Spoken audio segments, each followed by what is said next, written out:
And I guess it's time that we started going. And for our top news story today, apparently there's still a way to reach the global goal on climate change.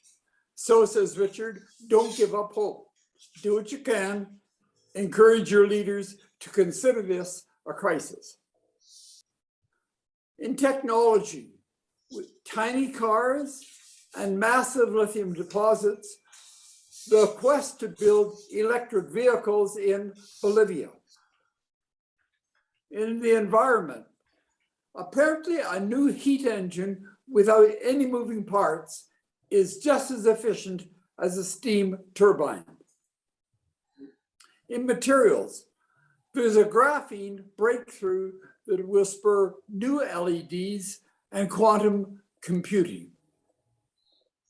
And in space and flight, there's a radical new plane that aims to transform flight and increases fuel efficiency by 20 times. 20%. In bio, 20%, sorry. In biology, the hidden world of octopus cities and culture shows why, says Richard, it's wrong to farm them. Now, there are two cryonics firms who keep stealing each other's frozen human brains. Apparently, it's the stuff of horror movies, but now it seems to be science fact. And in health, a bio-inspired technology could one day lead to a bionic eye.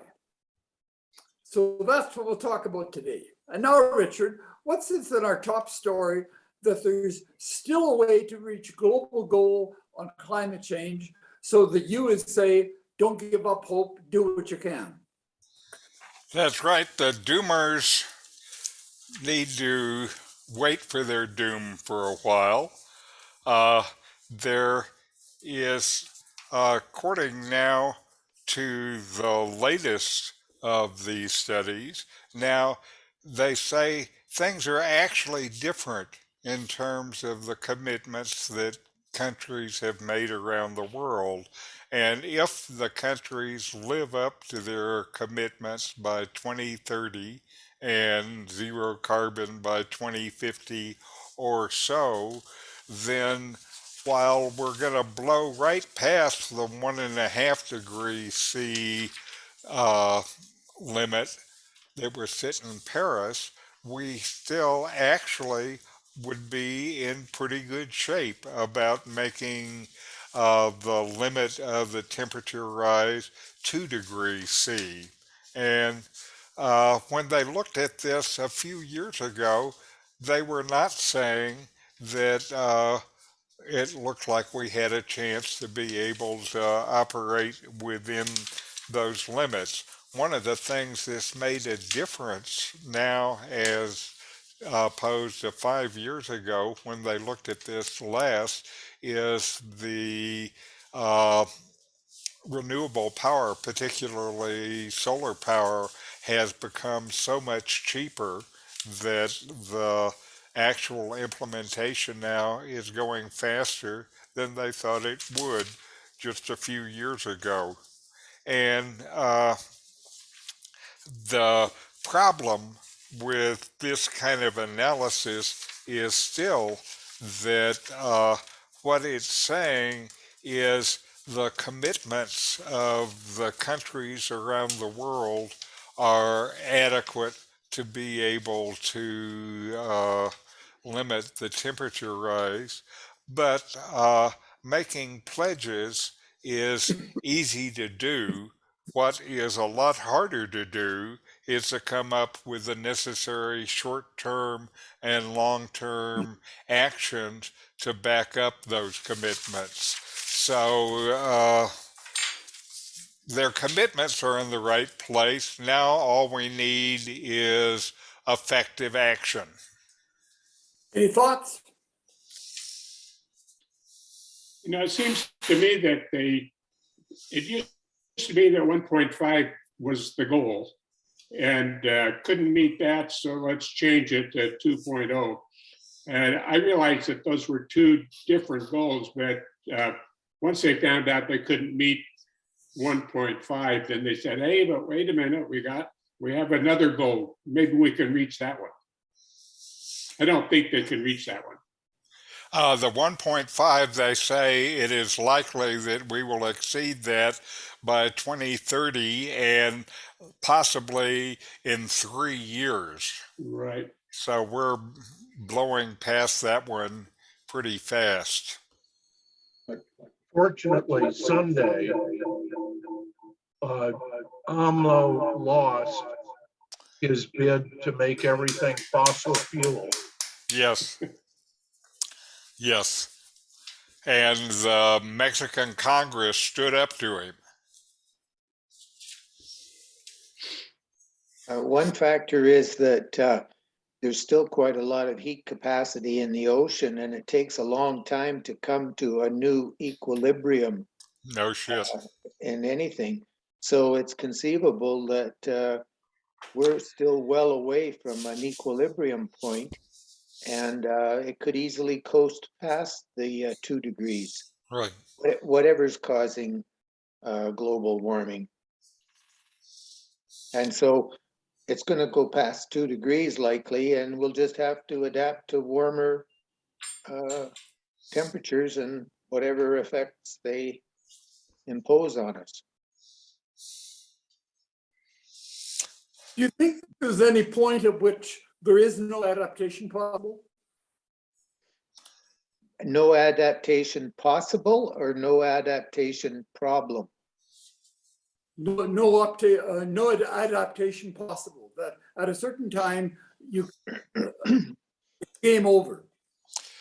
It'll never be game over. We'll always adapt to whatever. It just may be more expensive and more different than what we know. And some of the adaptations are tough to take a big city that's sea level and move it out of harm's way. Takes billions of dollars in 10 or 20 years. So it's not parts of it are not trivial.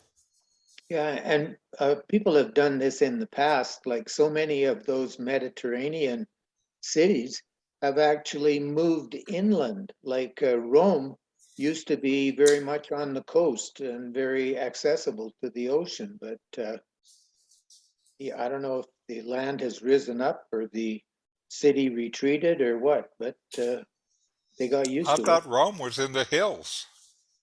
Well, it's on 7 hills, but it still had access to the Yeah, I ocean. didn't think Rome was a coastal place, but I don't know my Italian geography. I don't know, but they Anyway, do talk about those cities. Like well, Ephesus is another one that moved inland. well, It's not. certainly in India, where I was, the capital of the state of Tamil Nadu is Madurai, and the Indians say that's the third location of Madurai, and the two earlier locations were both flooded. Yeah, so they adapted and figured it out. Because the oceans have risen a lot in the last 10,000 years. Hmm.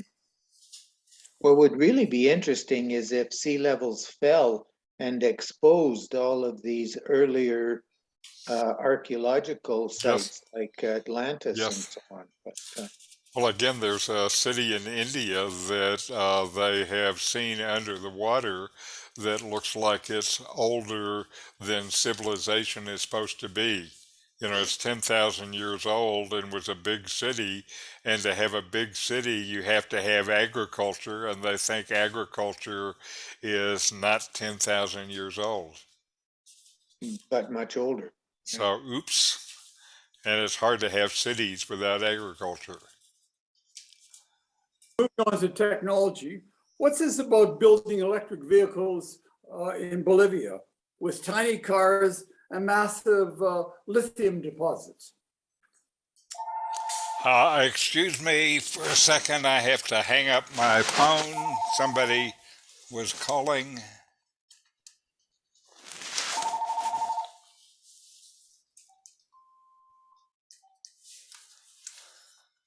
And I had to hang up on them. I had to answer it before I could hang up on them. So excuse me. Uh, anyway, so this is, we have all of these big famous car makers, Tesla and now GM and Ford and Toyota and all of these big name companies who are making all these big expensive cars. But the problem with these big expensive cars is that for places like South America, they can't afford them. And so, if you're going to have electric transportation there, you have to do it differently. And so, this is a Brazilian car, the Quantum. Do you see it? Oh, no, I didn't do that correctly. Let me. Okay. Here we have it. This is the Quantum. It will be about $6,000 US. It holds one person in the front. They say two people in the back. I think they have to be pretty small people. It's limited to max speed of 55 kph, not miles per hour, kph. And so we'll get past going from Chapala to Ahiyak, and it has a range of 55 kilometers. The thing about it is that it can be charged just from a regular household plug, so you don't need any kind of special plug. And this is the Quantum. It is the first automobile of any kind that has been made in Bolivia, and they still have to get a lot of things from outside of Bolivia, but it's certainly all assembled in the country. And uh, the guy who is behind it says that to be able to uh, use electric transportation in places like Brazil or like Bolivia, you have to do it a different way. And so they're trying to do it. He says one of the problems they have marketing this in Bolivia is there how much of a man you are is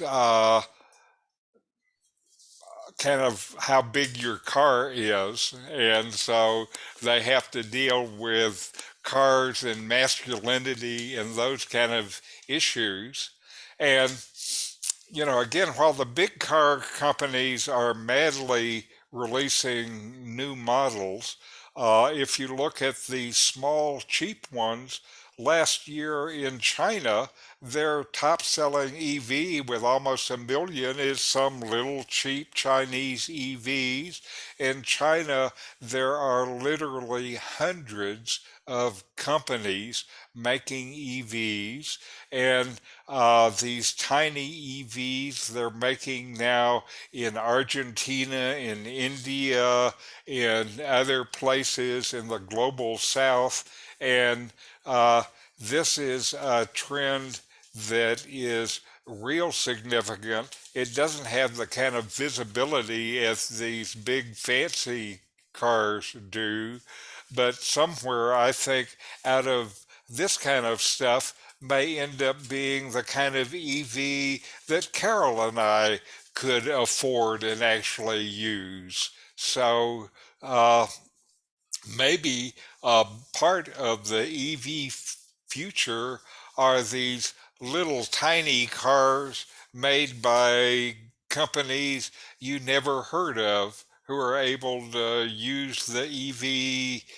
transition to get in the business. Any thoughts? I seem to recall that the EV in China was only about $2,500. It was cheap. I don't remember what the price was. Norman, do you know the Chinese EV? Oh, I do know that the Chinese have been very successful in marketing inexpensive EVs.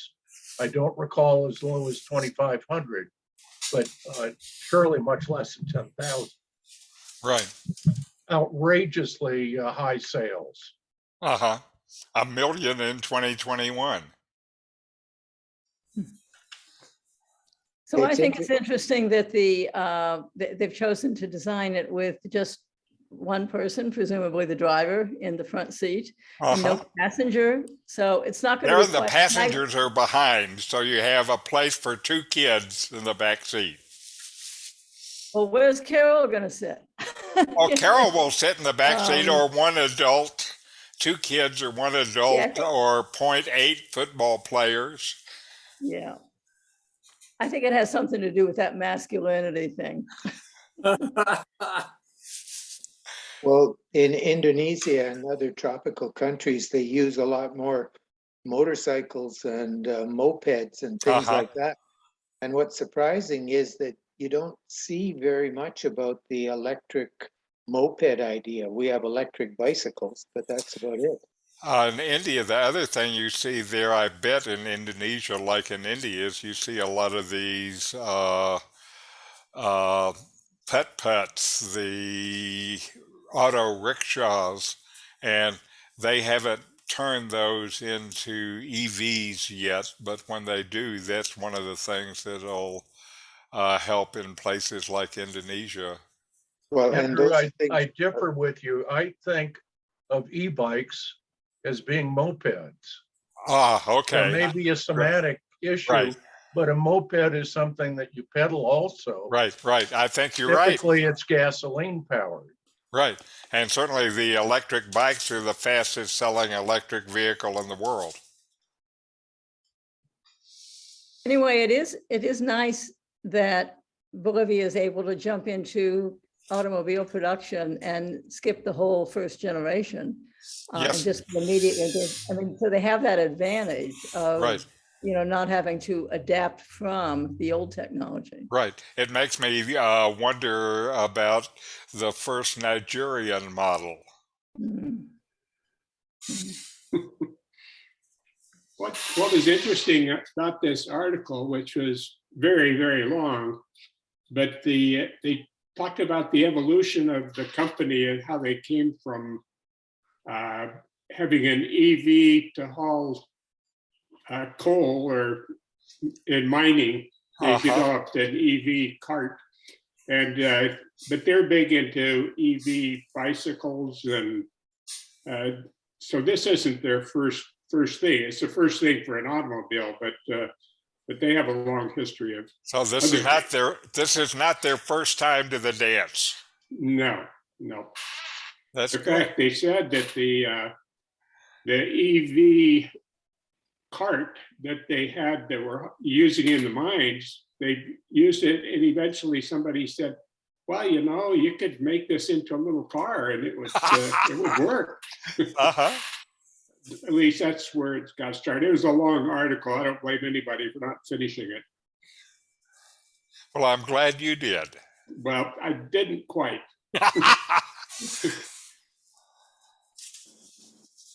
Richard, in energy, what's this about an efficient heat engine with no moving parts? Well, I thought the no moving parts was interesting, but as I read the article, what seemed at least as interesting, maybe more interesting, is they're able to make this using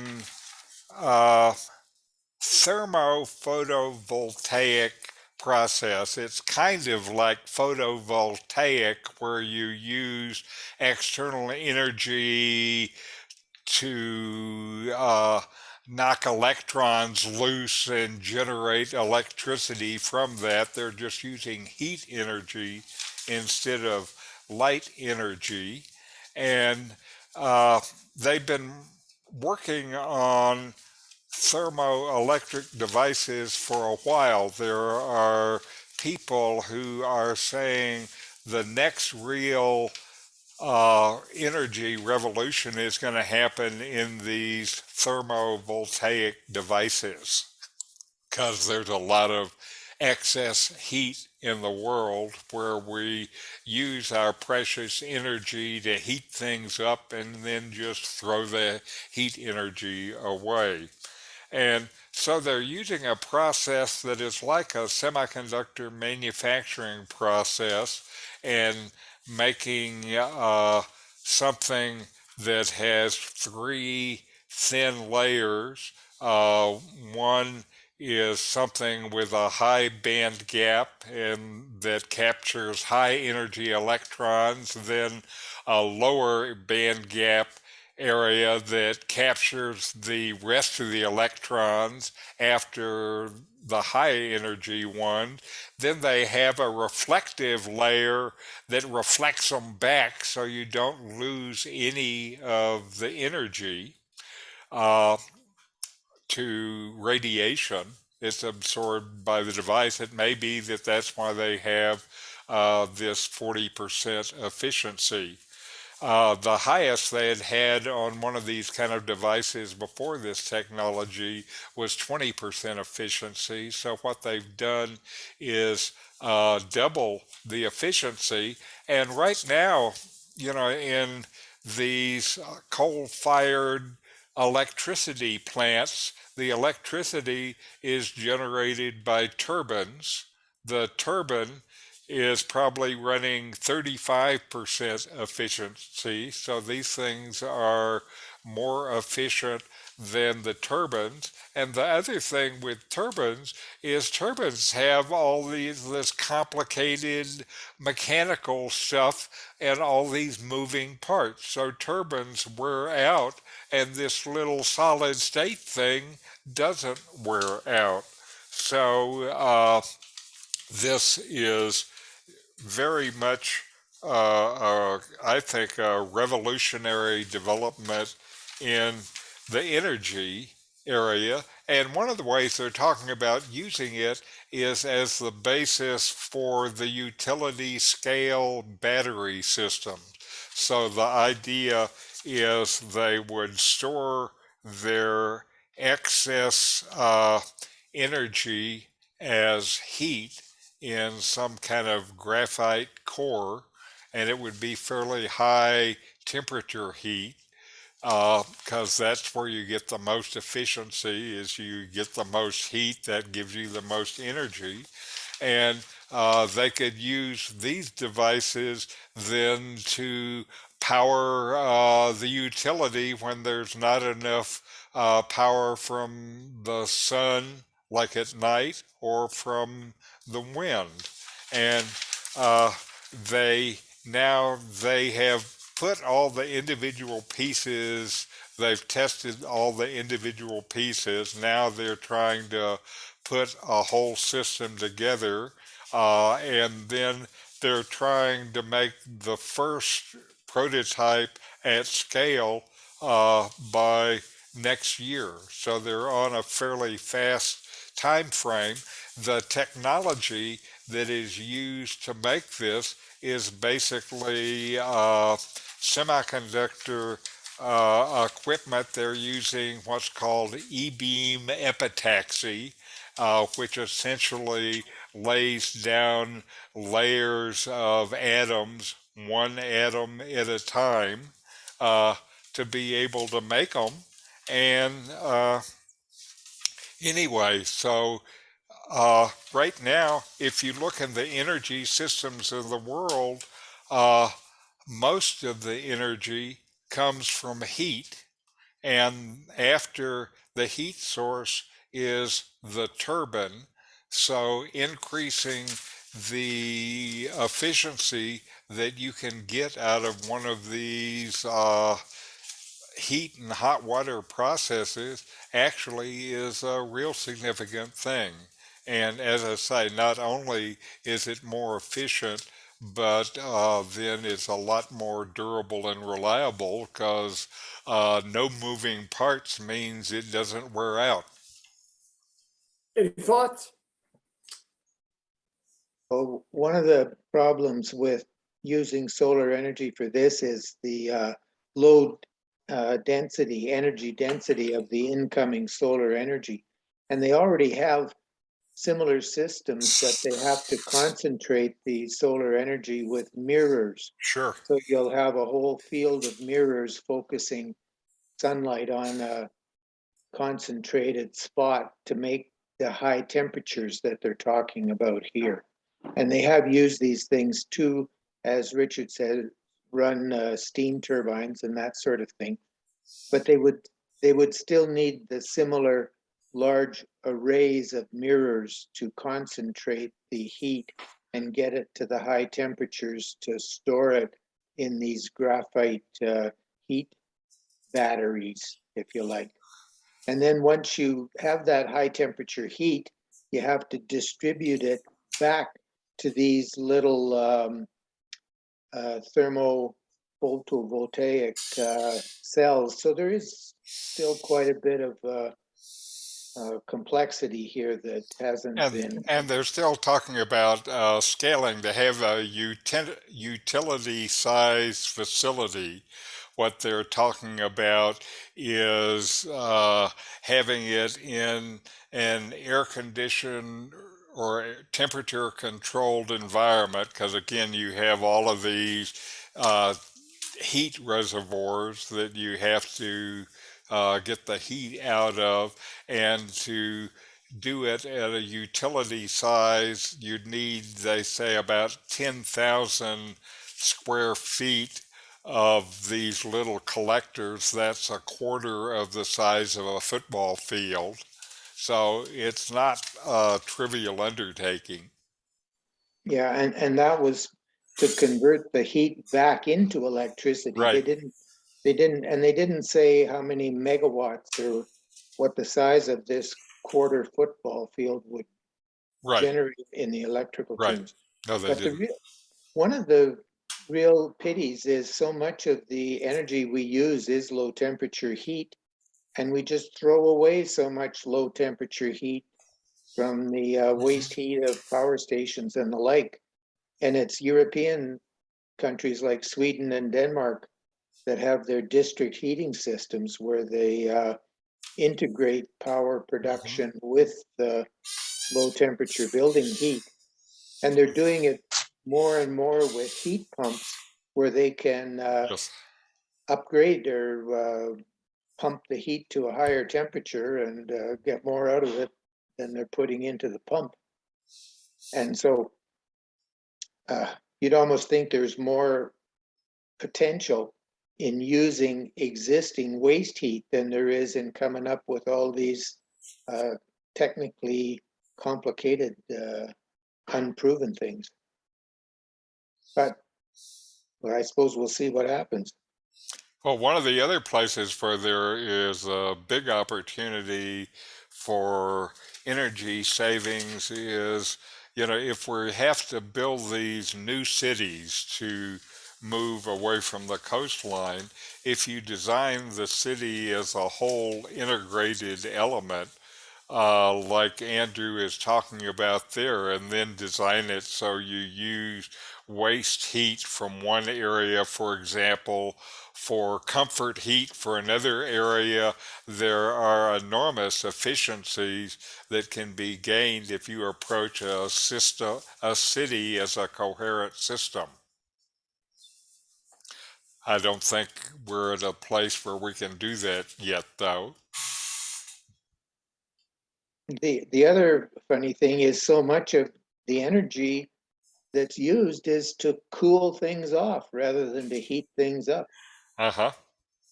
That's But why I think they think that there's gold in them their calories.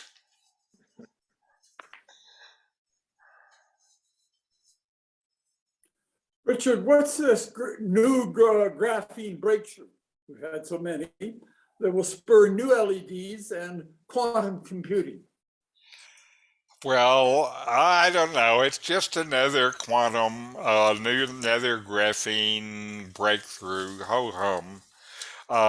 Here, this is what they have done for the first time is have an efficient, effective way to put a layer of boron nitride onto a layer of graphene. And I wasn't straight about the technology and the heat device. Here is where they're using this semiconductor epitaxial process, laying down one layer at a time. What they're able to do with this, the thing that has them the most excited, is that it looks like these will operate at a higher energy level, and so you can do things like make deep ultraviolet LEDs. Now, the use for these deep ultraviolet LEDs include health and air filtration, air health systems, and things like this. The other use for them turn out to be in communications, because the ultraviolet, the high ultraviolet, is at a higher frequency than the other light forms, and higher frequencies means that you can use optoelectric communications and stuff like this at a higher speed. And the fact that these are made with the thinnest active element, the graphene, and the thinnest possible insulating element, the boron nitride, it means that all of this stuff will be very energy efficient. So it's a new way using graphene and now a layer of other materials that has new material properties, and with this new material properties we can make new stuff. They also think, by the way, somehow out of this it's going to be a capability that will make for stable high performance quantum computers. I don't understand exactly how that is, but that's only one many things I don't understand about the quantum world. Anyway, so it's another thing they figured out how to do with graphene, and it will turn out, now that they have figured out a way to add boron nitride layers to graphene, I bet they try other materials next, and these other materials will have more new properties and will create capabilities that don't exist before. So, just another graphene story. Richard, I thoughts? thought that quantum computers were based largely on quantum entanglement, And because obviously that's an instantaneous transmission, not delayed by any process. right, but they still, within it, they have to have, they make qubits and be able to store it and deal with the bits of data. So besides the instantaneous transmission, to be able to make a computer, you need to have individual processing units, and those are called qubits. And the thing about the quantum computers is you can do a much bigger problem with a few qubits than you can do with binary bits.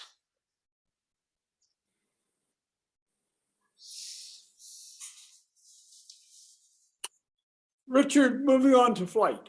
What's this flying V plane that aims to be so much more efficient and transform flight? Well, this looks like this is another idea that to me is interesting. They say that they believe this will improve fuel efficiency by 20%. Let's look at this plane. So here is what we have, the flying V, and with an existing plane where you have the central hull and the wings over to the side, the wings support the hull, and to give it that support, uh, you have to have all this structural stuff in the plane to hold the wings onto the plane and support the weight of the passenger compartment. And as you can see from this picture, uh, in this, the wings are the passenger compartment, so you don't have this excess weight.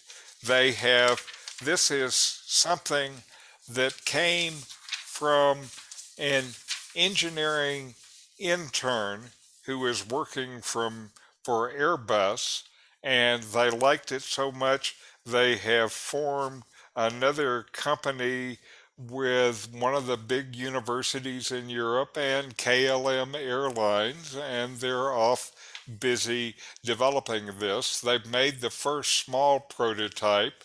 Uh, they're making a bigger prototype. The bigger prototype, I think, is still just a meter or two big, and it's big enough to put in a wind tunnel and start to test it. And though this has the plane that you just saw the image of, they say will hold about 300 passengers. So it's good for, these medium run flights they have now. They even have plans to be able to run it on hydrogen. The hydrogen, though, because it doesn't pack as much energy per weight as aviation fuel, then it's going to end up having the hydrogen version would have only about 2/3 of the range of the aviation fuel version, and the hydrogen version would use about 2/3 of its freight space to carry fuel because they have to have more. Uh, the other thing is that aircraft development is not fast. Here, they had a working model, and they say the time that it will take them to have a working full-size prototype, they plan on it by 2041. So don't hold your breath waiting for a flying V air flight. Any thoughts?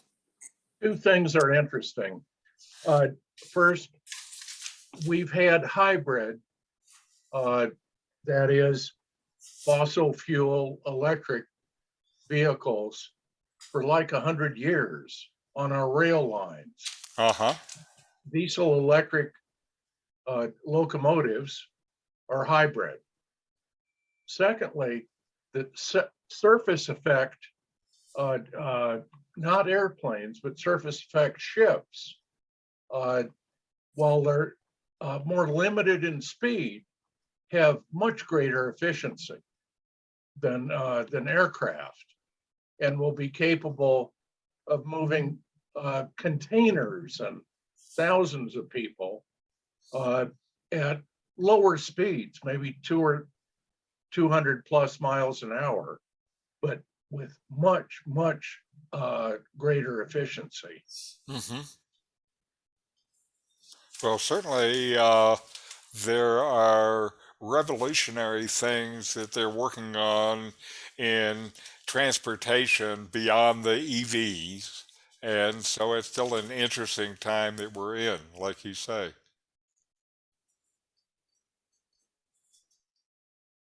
The first time I saw a surface effect taking off from La Paz, Bolivia, the planes don't get airborne. They just have the surface effect to get off the ground. And then they drop hundreds of feet until they get airborne. That must be exciting takeoffs.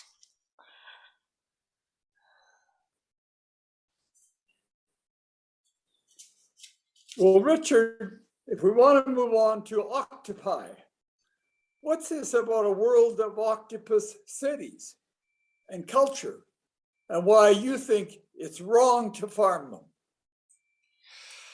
Well, this starts with a recent proposal out of the Canary Islands where they're proposing to make a big octopus farm, and that would generate 3,000 tons of octopus a year, which means almost 300,000 individual octopi would be grown, and let me use the polite word, harvested. And uh, there, this article was written by a animal behavior, an animal mind scientist who has studied octopus, and she talks about uh, octopus culture, and they have found now a couple of octopus cities near Jarvis Bay in Australia. They call it Octopolis and Octantis. And in these octopus cities, then they have dense octopus populations, and the octopi have octopus culture that has changed from their regular behavior when the octopus are together in this dense environment. And the octopus share and fight over a small area. And while they have done this, then the octopuses form dominance hierarchies, just like human beings and other animals. And they've started to develop new behaviors, like male octopuses fight over territory, and they think probably girl octopuses too. And when they fight, they do things like throw shells at them. They also have a kind of threat behavior where the octopus spreads out and gets big and gets threatening, and the less dominant octopuses will turn lighter in color and then lay real flat to get out of the way. And the point is that octopuses are sentient beings. They're pretty intelligent. They have emotions. They form relationships. They have minds. And if you're going to put them together in this denser environment than they have in nature, it's going to be like they're all crowded together. They're going to form their own culture, trying to do the dominant things that octopuses do to have a living. And they're going to be living all densely together in what are equivalent to octopus slums. Plus, in nations in the world, now there has started to become standards of slaughter if you have sentient animals.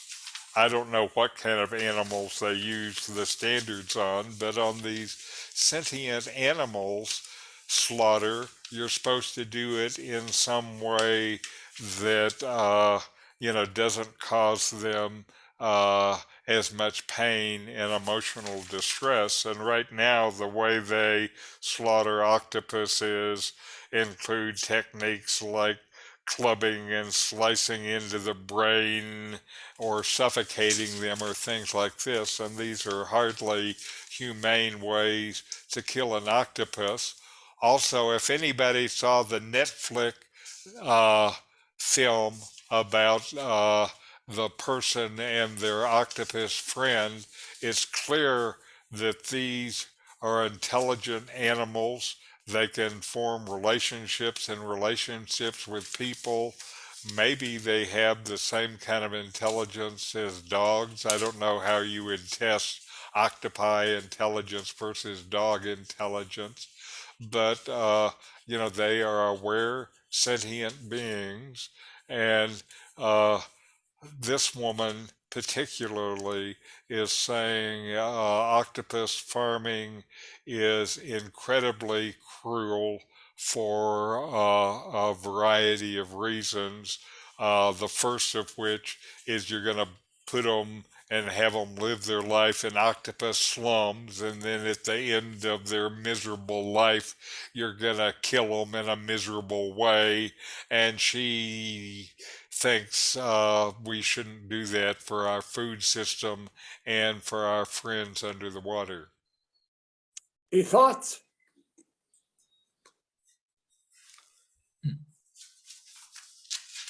California has enacted pig restrictions so that pigs aren't too confined. Uh-huh. Well, that's really great, except now in California, buying pork, buying bacon, whatever, is very difficult, very expensive. Uh-huh. And I like calamari. Uh-huh. Well, kill a friend and have it for dinner. Now, what if your friend was not really alive, but had a frozen brain? And these rival cryonics firms keep stealing these frozen human brains so that we'll never become alive. What's that all about? Well, the first thing I have to say is I think you were reaching for a transition there, and I applaud the effort to go from octopus farms to rival cryonics firms stealing brains. But so the story here is the two co-founders of a Russian cryonics company called CryoRus are fighting over the ownership of about 50 frozen brains and about half that number frozen bodies with brains in them. I guess if they were alive, you would think about this as their client base. And so, though these two people identified themselves as husband and wife and got together and started this Russian cryogenics company, things aren't happy at home. And in September, one of the founders, Valeria, took hold of a number of the cryogenic tanks by cutting through a metal wall of the facility and loading the storage containers onto the back of a truck and driving off with them. The co-founder, her kind of husband, thinks that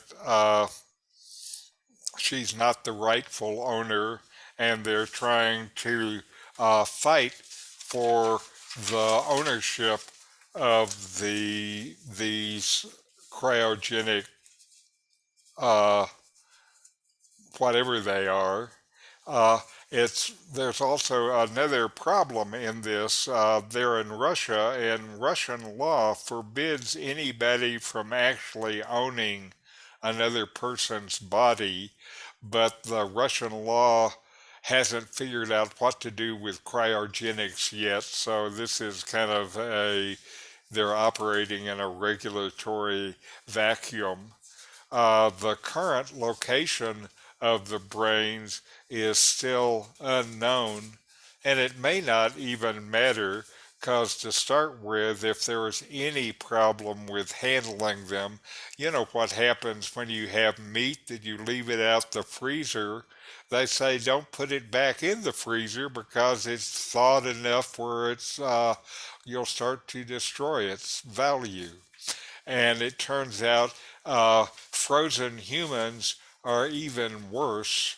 Uh, so when you defrost them, you're not going to be able to freeze them again. And the people who understand what's going on say the problems with resurrecting these frozen brains and frozen people is more complicated than you think of, because when you freeze living tissues at these cold temperatures, the cells destroy. And so bringing destroyed cells back to life may not be possible in the first place, so it doesn't matter whether these things were disturbed in transit or not. Here's a quote. It says, quote, "You're taking something that has already been destroyed and worrying about it being more destroyed. It's hard to take the claim seriously because it exists in a world of nonsense." But they built the business, their cryogenics business, around the nonsense, and now they're fighting over who's got the brains.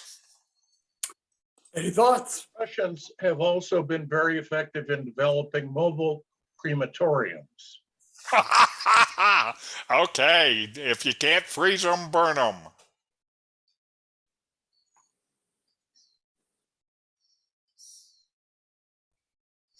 And Well, that's a Richard, good use for the Russian oil. so maybe we'll get on to our last story about maybe getting bionic eyes with some of this technology going towards that. What's that about? It's interesting here because what this is basically somebody's intuition, a researcher's intuition that has been strong enough that they've been working on it for several years. And they, as a result of this, they have grown rodent retinal neurons onto a substrate. The substrate is a fractal powered electrode, and that is important here, the researcher thinks, because if you look at the system of the neurons, it's like they're fractal. They keep branching out to all of these things. It's not done in a linear order like conventional logic circuits. So they've had this intuition and been working on it for years, and now they've developed experimental evidence that supports this idea of using the fractal nature to build what are essentially interfaces between some external thing like an artificial eye and connect it to the brain system.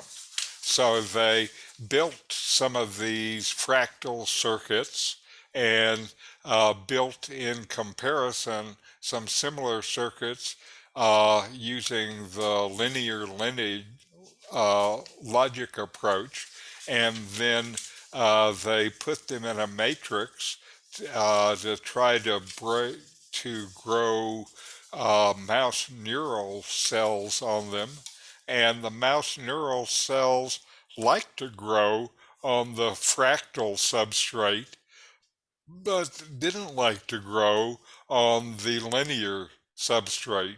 And what they believe this means is that this gives them an approach to work on that will end up letting us connect external devices of whatever kind into our nervous system, not just our optical nervous system, but into our nervous system in the other way.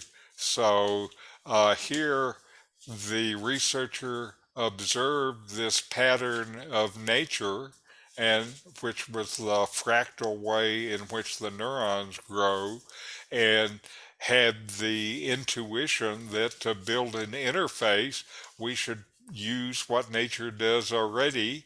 He tried it and it looks like it's going to work. It's still years away. They have animal testing and all of this stuff before there's human testing. So again, it's years away, but it is an exciting development that's going to end up making a lot of stuff possible if this is a successful line of approach.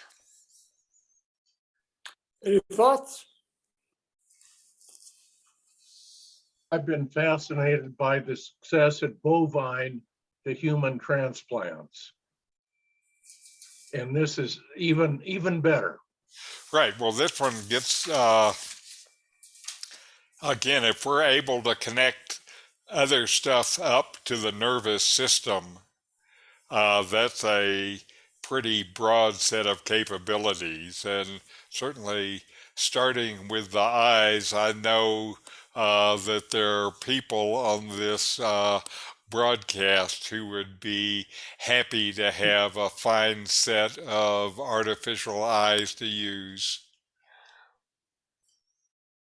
One thing that a spin-off could be spinal cord reconstruction Absolutely. or Yep. active prosthetics where your nerves are connected to a missing mechanical limb or whatever.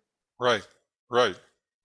Again, it's easy, like you're saying there, to imagine ways where you can use it, that there's a range of it that is curing problems.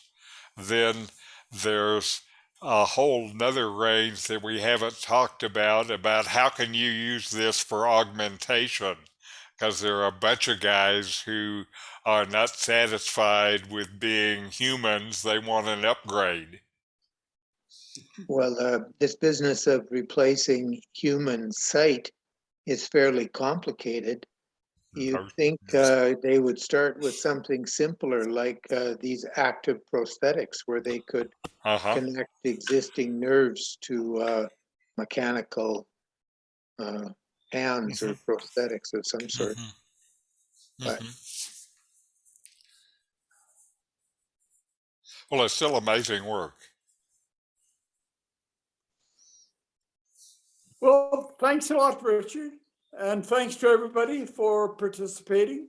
And once again, we'll see you next week. Bye for now. Goodbye. Okay. Good to see you. Good to see Bye-bye. you. And adios. Adios.